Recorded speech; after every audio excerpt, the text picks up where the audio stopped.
Chinese military hardware has surrounded Taiwan in an aggressive display of military drills. China's military is carrying out live-fire exercises around Taiwan. The drills come days after Taiwan inaugurated its new president. China, which has begun joint military drills around Taiwan days after William Lai was sworn in as the new president. Taiwan has mobilized its forces after China launched 2 days of military exercises. Taiwan's newly inaugurated President Lai Ching-te began his term with a resolute message to Beijing, showcasing Taiwan's commitment to peace and determined to resist coercion from China. 尽忠职务，中华民国113年。 Lai, who previously served as vice president under Tsai Ing-wen, is viewed as more radical on Taiwanese independence, though he moderated his stance during his campaign. In his inaugural speech on May 20th, 2024, Lai called for China to respect Taiwan's autonomy and engage in peaceful dialogue. 承担全球的责任。 I want to call on China to cease their political and military intimidation against Taiwan and ensure the world is free from the fear of war. But Beijing's response, while critical, was relatively restrained compared to past reactions.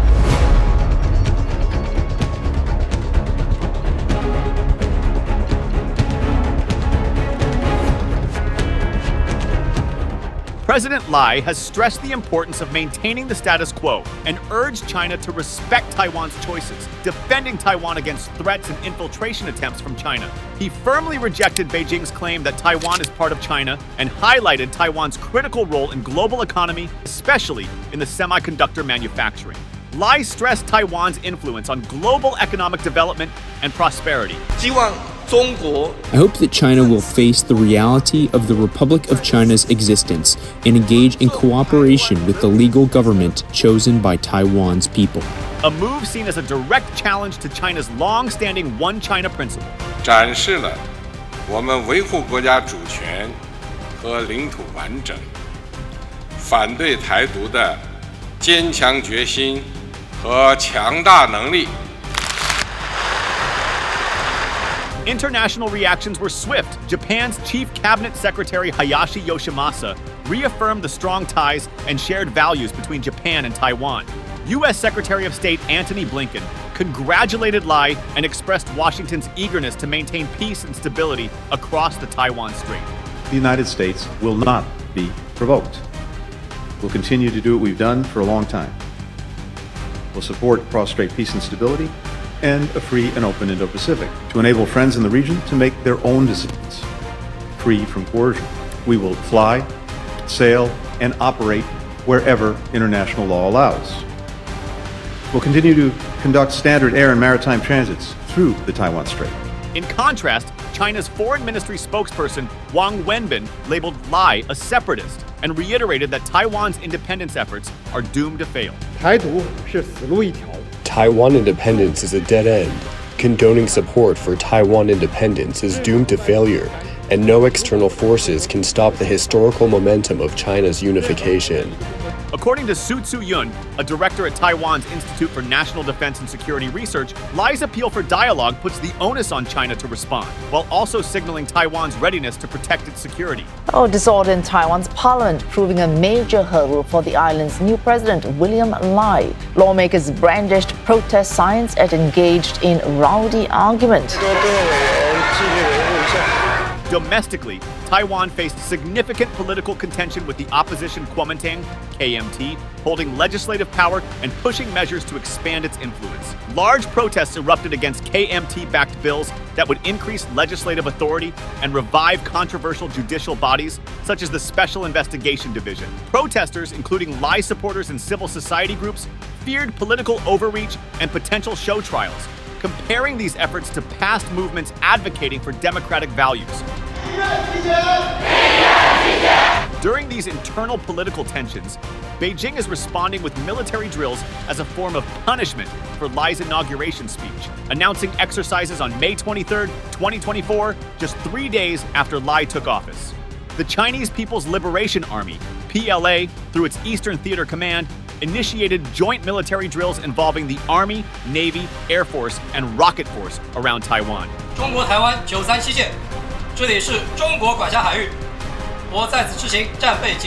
These exercises, named Joint Sword 2024A, were notable for including areas around Taiwan-controlled islands like Kinmen, Matsu, Wuqiu, and Dongyin for the first time. Chinese state media reported that dozens of fighter jets with live missiles and warships participated in mock strikes on high-value targets. Taiwan's defense ministry confirmed the involvement of 15 Chinese Navy ships, 16 Coast Guard vessels, and 33 aircraft. Notably, there were no live fire drills close to Taiwan, but the scale and intensity of the military maneuvers were substantial. The U.S. State and Defense Departments swiftly issued statements urging Beijing to exercise restraint, warning that China's actions are risky. Analysts and regional diplomats noted that the current operations were smaller in scale compared to the large-scale exercises China conducted in response to the 2022 visit to Taipei by then U.S. House Speaker Nancy Pelosi. Taiwan's presidential office criticized China's military actions as threats to the island's democratic freedoms and regional stability, but expressed confidence in its ability to ensure security. President Lai, speaking at a military base in Taoyuan, reassured his compatriots of the military's readiness.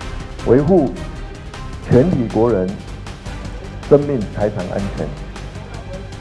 我会和国军弟兄姐妹站在第一线，而面对外在的挑战与威胁，我们会持续捍卫自由民主的价值，守护区域的和平稳定。 In contrast, China's state broadcaster, CCTV, described Lai's inauguration speech as extremely harmful and justified the military drills as legitimate, legal, and necessary responses to Taiwan's independence efforts. Chinese military activities near Taiwan have been a near-daily occurrence over the past 4 years, with significant war games staged in 2023 and 2022. A senior Taiwanese official suggested that this latest round of drills was more a formalization of China's regular military activities rather than a dramatic escalation. The drills included crossing the median line of the Taiwan Strait, which had previously been an unofficial boundary, and conducting mock attacks on Taiwanese and foreign vessels. Another senior Taiwanese official noted that the drills were anticipated and focused on joint sea-air combat readiness patrols, precision strikes on key targets, and integrated operations to test the joint real combat capabilities of the forces. The exercises served as a punishment for Taiwanese separatist actions and a warning against external interference and provocation. Chinese state media published a map showing the drill zones, which were outside Taiwan's contiguous zone. Taiwan observed no large-scale movements of China's ground and rocket forces. Taiwan mobilized its military forces after China initiated 2 days of punishment drills around Taiwan on May 23rd in response to President Lai Ching-te's inauguration speech. Colin Koh, senior fellow at the Institute of Defense and Strategic Studies in Singapore, commented on the drill, saying, "The drill is not meant to accomplish anything more than warn the just-inaugurated Lai administration that they are more than ready to react and to deter any moves towards so-called Taiwan independence." Victor Gao, chair professor at Soochow University, China, expressed his perspective, saying, "I believe Lai Ching-te's May 20th speech is a declaration of war because he clearly distinguished China from Taiwan and completely destroyed the One China principle. China wants to show that if Lai still wants to take the path of Taiwan independence, it can make Taiwan collapse without a war within a week or two, which will deal a fatal blow to the people of Taiwan."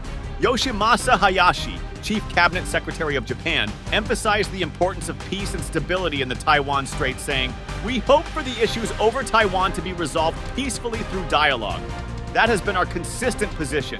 It is important to clearly communicate the importance of peace and stability in the Taiwan Strait directly to China and work closely with allies, including the United States, and clearly communicate the shared position of each country." China's state broadcaster described the military drills as a firm punishment for President Lai's inauguration speech, saying, "Throughout his speech, Lai Ching-te used the word China to refer to mainland China and used the word country to refer to Taiwan.